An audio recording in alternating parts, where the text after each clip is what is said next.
Subscribe करें मेरे channel को और साथ ही बेल आइकन को दबाना बिल्कुल ना भूलें ताकि आपको हर वीडियो का अपडेट मिल सके।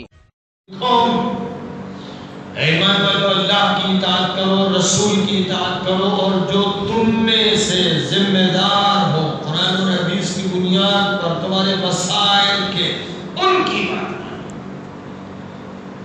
तो जो हम में से नहीं है, मुनाफिक है, एजेंट है, दूसरों के गुलाम है, हम पर मुसल्लत किए गए हैं, हमें उनकी इताअत नहीं करनी।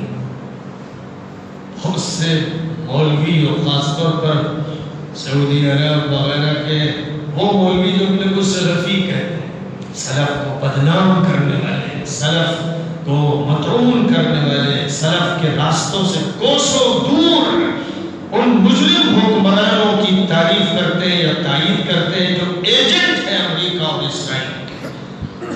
और फरमाया गया उलुल अम्रि मिनकुम, तुम में से इस उम्मत की नुमाइंदगी करने वाले, अल्लाह और रसूल की इताअत करने वाले जो हुक्मरान हो, उनकी इताअत का हुक्म है। जो ऐसे नहीं होंगे, उनकी इताअत का हुक्म नहीं है, उनके खिलाफ बगावत करो।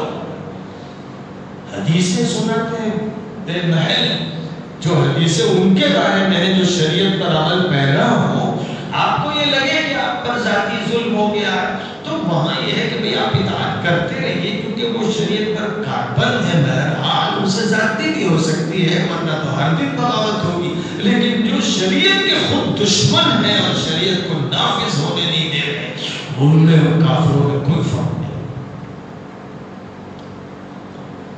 इसलिए उनकी इताअत